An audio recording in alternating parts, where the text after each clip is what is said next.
Okay, last stretch here. I can see the road up ahead there. See the road up ahead.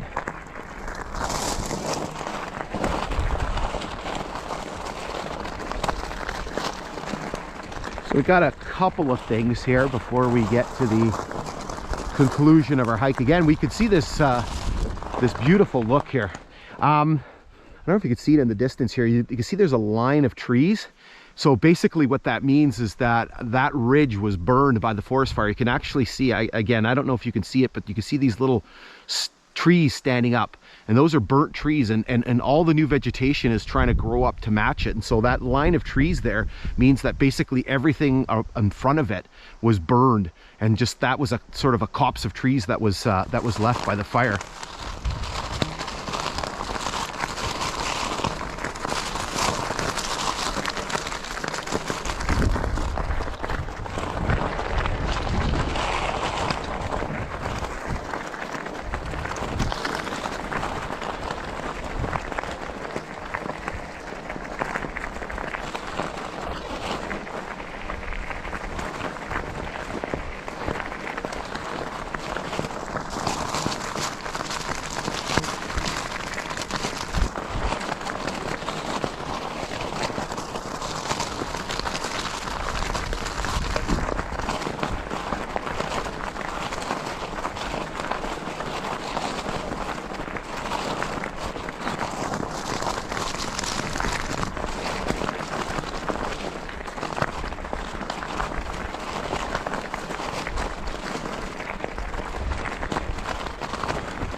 Okay, so we're in the last little stretch here of our hike.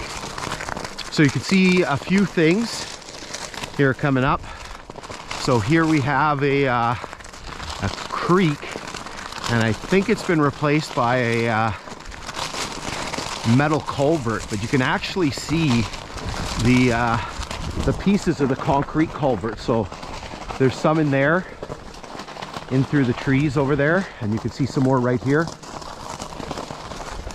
You can see one over there.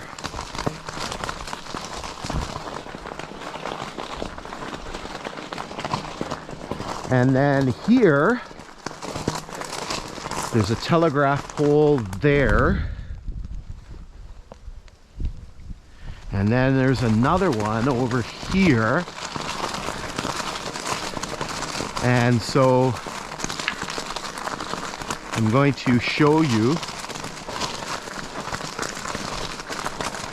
Where's that telegraph pole? There's the bucket, and there's the telegraph pole. I'm going to show you a little. Oh, the dog saw something. I'm going to show you a little video from 2 years ago. So you can see that there's a telegraph pole. So what we're going to do is we're going to go down there, and we actually see a whole pile of insulators. So there's the pole. Not much left to it. Okay, so now that we're over here, there's a poles right here. So what we have is a really interesting collection of insulators. I may have put this one here myself. I may have found that in a different spot, but I've never seen one of these ones.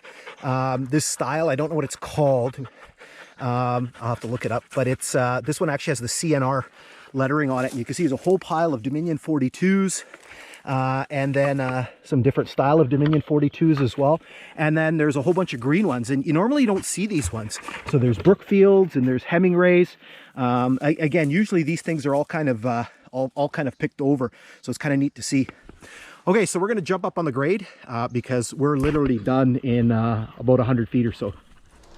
All right, so at this spot as well, you'll notice this area starts to bump out here. So I believe this is the beginning of the siding here at Fairloch. And so again, Fairloch was one of the original stations on the line. I'm not going to get into too much detail about the station because it's covered in the next episode, and we will be redoing this section over here. We did it 2 years ago around the same time that we did this portion, but I want to redo it because there's some new information that we have.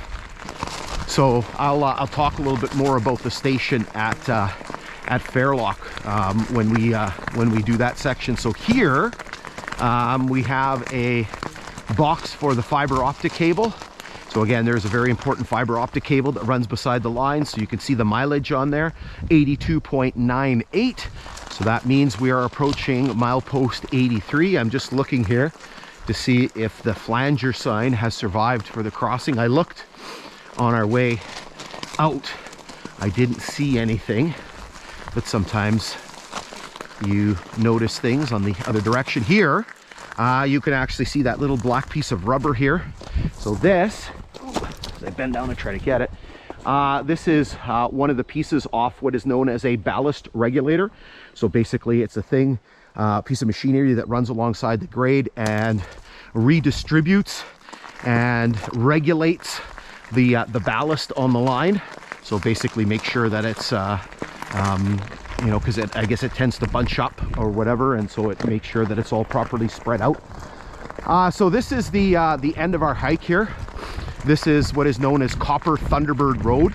So this basically used to go down to what used to known as is it Black Sand Provincial Park, and then Lake Neckbegan Provincial Park. They shut the park down in the 1990s, and then what happened was the federal government bought the land off the provincial government and transferred it to the First Nations people in this area here, because this was their traditional territory, and essentially it became a First Nation reserve. And we've already mentioned it's known as Sandpoint First Nation, or Bingwi Neyaashi Anishinaabek. Again, hopefully I'm saying that right. So here you can see the continuation of the siding here at Fairloch, and it's going to continue that way. You can see that they've done a little bit of ditching work here, so it's kind of dug up a little bit of the the siding here. So over here we kind of got a neat thing. This will be the last thing that we mention.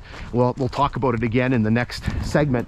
So we basically have the milepost 83 marker with its requisite bullet holes in it, and then here we basically have what's known as a permanent slow order sign. And so basically what it's doing is it's telling the trains to slow down, the crews to slow down as they're approaching the siding here at Fairloch. And again, we're going to talk a little bit more about it. And what it's neat is on the other side, you'll notice that it's green, and so basically that is sort of the all clear to resume normal speed as you're pulling out of the station here at Fairloch in the siding and heading up towards Warnford and eventually Beardmore.